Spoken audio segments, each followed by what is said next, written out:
Trust your eyes to the team that takes care of the Eagles. Professional Eye Care of Statesboro offers a full range of medical eye care, in addition to a wide assortment of glasses, sunglasses, and contact lenses to suit your style. And now we can serve you even better with the addition of Dr. Erica Mara to the team. We provide comprehensive medical eye care, and we have a variety of glasses and contact lenses here at Professional Eye Care of Statesboro. And welcome to the Georgia Southern Post-Game Wrap-Up Show. I'm Josh Aubrey, being joined by Mike Anthony, sports editor and Georgia Southern beat writer for the Statesboro Herald. And Mike, I finally got a prediction right. You did. I said Tyler Bass was going to kick the game-winning field goal, and he did. Of course, I didn't know the score was going to be what it was, and I didn't know they'd be down to the final second of the game like it was. But what a win, 23-21 for Georgia Southern. Lots of ups and downs in this one.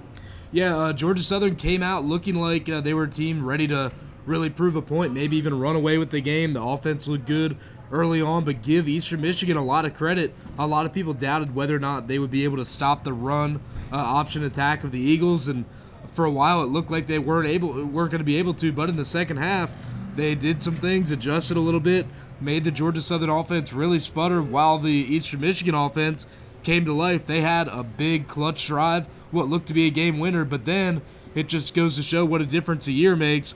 Last year, Shy Werts, thrown into the fire as a freshman, did a whole lot of scrambling to not much avail. This time around with a bowl game on the line, they put it on him. He's able to get it done with his feet, and then Tyler Bass gets it done with his foot. Yeah, Shy Werts ends up being the MVP of the game, but you could argue that Tyler Bass might deserve that because that big 50-yard field goal there before the half was huge for Georgia Southern because it gave them a little cushion. And then, as you mentioned, you come out in the second half, Eastern Michigan scores quickly. If they didn't score that and it's tied, you don't know what might have happened. Yeah, it all just goes with momentum. You know, it's a little bit of a weird week. We've talked about it for the last couple of weeks. It's not just a regular road game for either team. You know, teams, the guys have been sitting around in hotels. They've been going to functions, trying to balance that with finals. The seniors are thinking about it being their last game, so a whole lot to think about. And then all of a sudden you look up, it's the fourth quarter, it's a tight game. That's when you really got to dig down deep and give credit to this Georgia Southern team, a 2-10 team last year. They didn't have, maybe not that they didn't have heart, but they just weren't able to make it happen. Right. This year they've made it happen, and when they were really up against it and had a lot of adversity, they dug down one more time and got it done, got that 10th win. All right, well, we're going to get into some more things from the game, but first off, let's get out there and take a look at some of the highlights and how things went. The Georgia Southern Eagles hitting the field Saturday night in Montgomery, Alabama, taking on Eastern Michigan in the Camellia Bowl. A great crowd on hand as Eagle Nation filling the stands. The defense sets the stage early on as they stuff Eastern Michigan with the big stop. Then the offense starts to click as Wesley Kennedy takes off for a first down. Next, Shy Werts finds Malik Murray in the middle of the field. Another first down later. Check out the run by Werts. The spin move right here. And he's gone 26 yards for the score, and the Eagles take a 7-0 lead. We move to the second. The other Eagles mounting a drive as Mike Glass hits Isaac Holder for a first down. Next, Glass looking right and finding Tyler Lyle for the touchdown, and we're tied at 7-all. The Georgia Southern Eagles right back as Monteo Garrett takes off for a first down. On the left side, next, the pitch to Wesley Kennedy, who picks up 46 of his 107 yards in the game, getting deep into Eastern Michigan territory, capping the drive.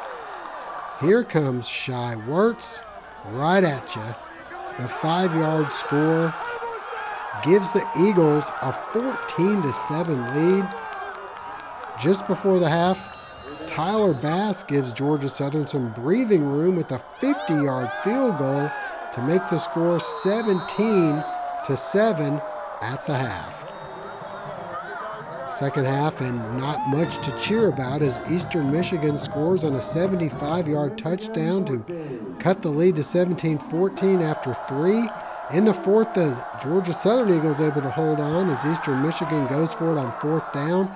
Georgia Southern's offense catching a break. LeBaron Anthony in at quarterback on 3rd and long, and the ball on the ground, and it goes just far enough as Malik Murray scoops it up for a first down. Next, it's Wirtz.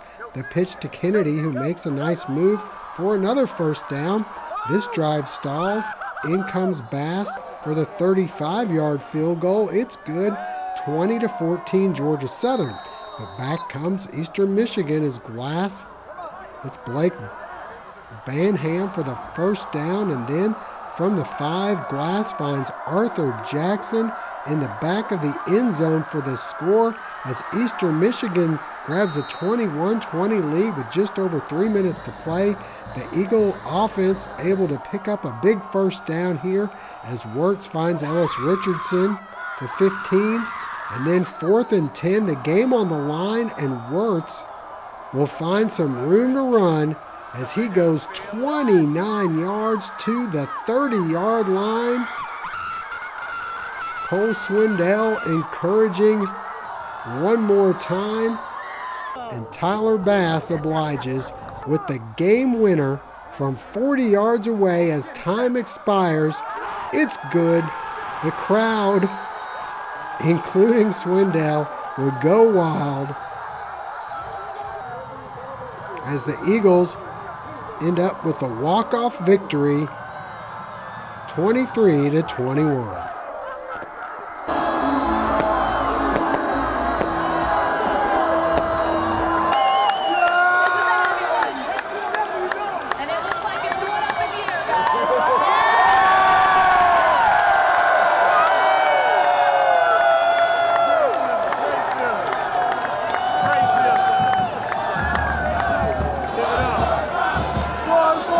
After the game, we had a chance to talk with quite a few players and Coach Lunsford. Unbelievable feeling. We've been working every day since summer to be where we are now, and I can't be happier for my team and for my coaches. I knew right when Shy got that first down, I knew we were going to have a chance to kick it, and we've been preparing all week for it and all year for it. So I knew right when we got out there, I didn't think about anything but the snap, the hold, and me just kicking it through. Man, words can't even describe how I feel right now, man. We're just a blessed team, man. We're just a blessed team, man. That's it. Did you feel like you guys were going to be able to come back and win this one? I mean, in life, you always have a little bit of doubt, but I mean, this team, we never give up, and we always keep fighting, man. That's what we preach, keep fighting and keep fighting. Coming from 2-10, and now we're bowl champions, so you just the work that we put in, and it's finally paying off. Just the whole time we knew that we could just trust in each other. As long as we trusted in each other, good things would happen, and that's how we wanted it. We knew it was going to be a close game, and we wanted it to come down with the ball in our hands, and we finished with it. And with Tyler coming through with that big field goal, it was just great. It was just a great feeling. Oh man, it's lovely. It's lovely. I love it. I'm glad we got it for the seniors, and I'm glad we go out with a bang. It's touch and go there at the end. What kind of emotions were you feeling? I was a lot of mixed emotion, but God got us, and everything came what we wanted. And T-Bass got the field goal for us to win it. It's real special. My last game as a senior. Win it like this, I can't even explain it. I'm in shock right now. I'm still in shock. Yes, sir! Pretty emotional for you guys. Yes. After all you've been through, the way you came in, the way you're coming out. Yeah. I'm just glad from the ground we had throughout the season from last year, how we overcame all that. I'm thankful. Very special. Going from 2-10 to 10-3, owe it all to God. For the seniors, started off strong and now able to end strong. Yes, sir. I mean, it's a blessing. Going out every day, competing with my brothers, man. That's what we came to do, get the win. A lot of emotions out here tonight because they scored that touchdown.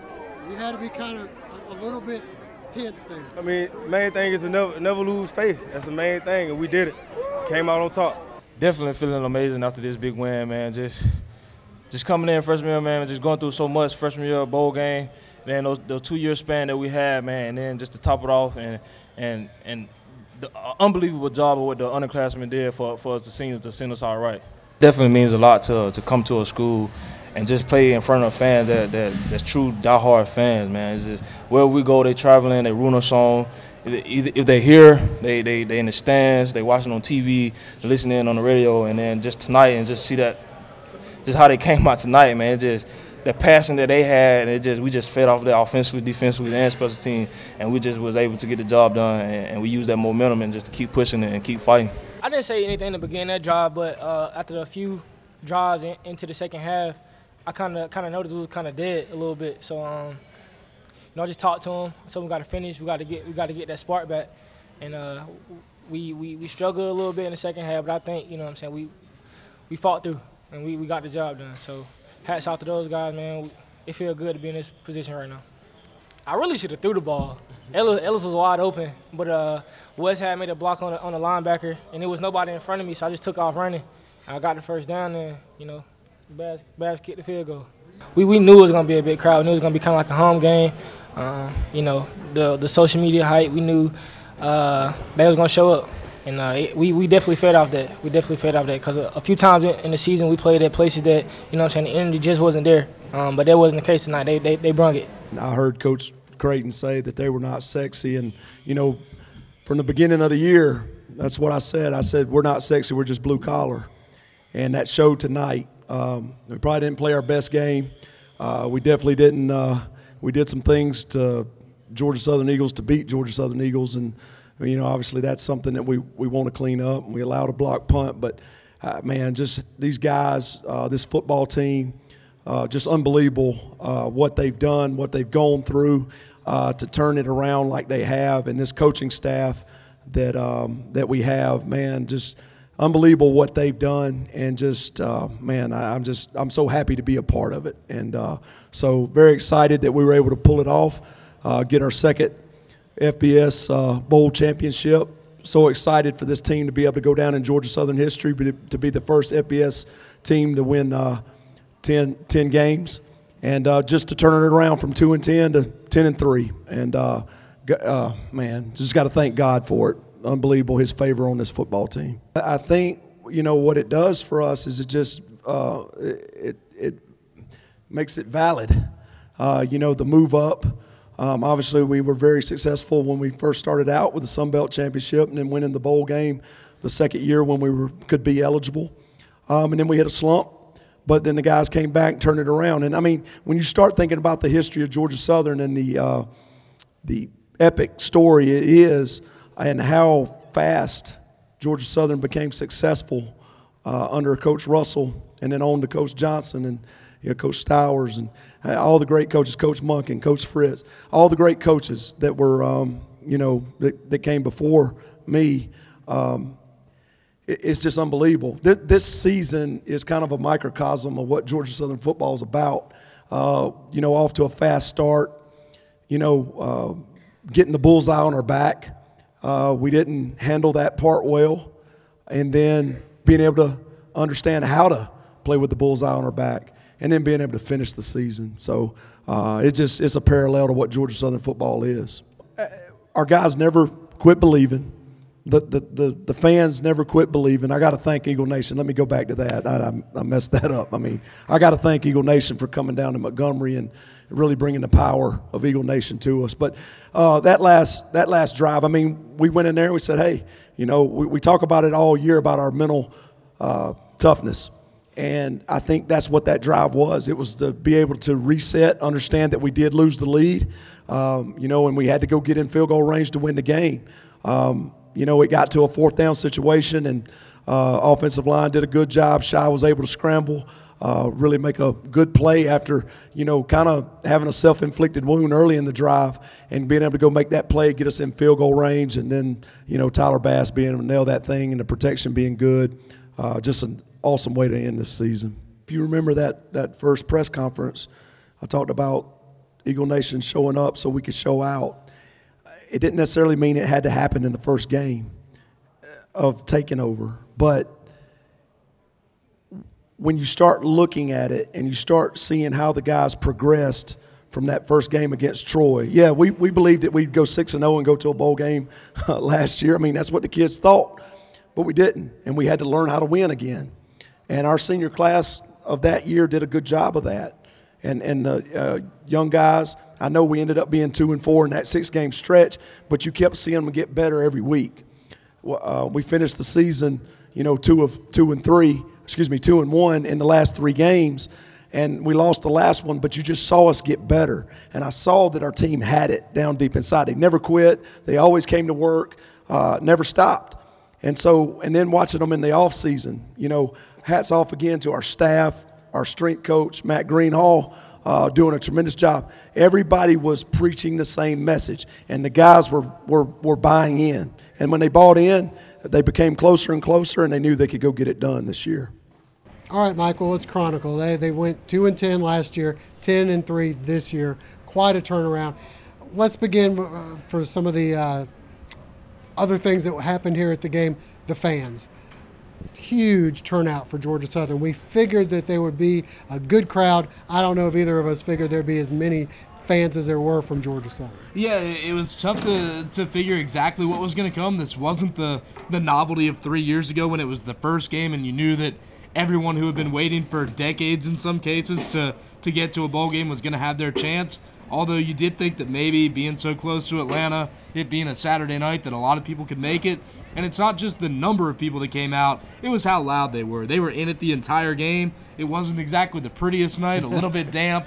It's been cold the last couple of days, but on that last drive, the Eagles on the field made it happen, but the fans were behind them all the way, and once that final kick went through, you could just see the love outpouring for this team. Yeah, the players talked about it after the game, how much they fed off the crowd throughout the game, and the fans there. I think the 2 seasons in a row of the way things went, they start off FBS, they go to a bowl game, they win, and then 2 years of losing, and last year of only winning 2 games. I think that made this win even more special. Let's go into how much the seniors on this year's team have meant to the legacy at Georgia Southern. Well, you hear a lot about, the younger guys will always talk about the seniors and how they want to get it done for them. The coaching staff will talk about how their goal is to send the seniors out with a win, but after a year like last year, even the seniors aren't shy about saying it. They came in with a winning team, with a bowl championship team, and not that it was all their fault, but it kind of felt like, they take some responsibility that it kind of got away from them under their watch, so they wanted to make sure that they set things right, set the next guys up for success along the way, and that's exactly what they did tonight. It's good to see guys like Logan Hunt, Wesley Fields. There's some guys who have really been the faces of this program for the last couple of years, and even in the low times, they were the ones that rallied the troops, kept the faith, and it's good to see them being the ones to lead them to a bowl victory and hand that torch off to the next line. And it looks like Georgia Southern will be pretty stacked next year. I know they do lose somebody like Wesley Fields, but then you saw what Wesley Kennedy can do. We've seen the other running backs this year step in. They've got some redshirt freshmen. You return a lot of guys on both sides of the ball. Yeah, this is still a young team, some seniors making plays, but the guys making the biggest plays, especially tonight, in Shy Wertz, Tyler Bass, a lot of the defense, they're all coming back. So, seniors, hold your heads high. Not only do you go out with a win, but it seems like you've set these guys up to succeed in the future. All right. Well, we've enjoyed doing the show throughout the year. For Mike Anthony, I'm Josh Aubrey. We thank you guys for joining us throughout the season, and we'll see you again next year.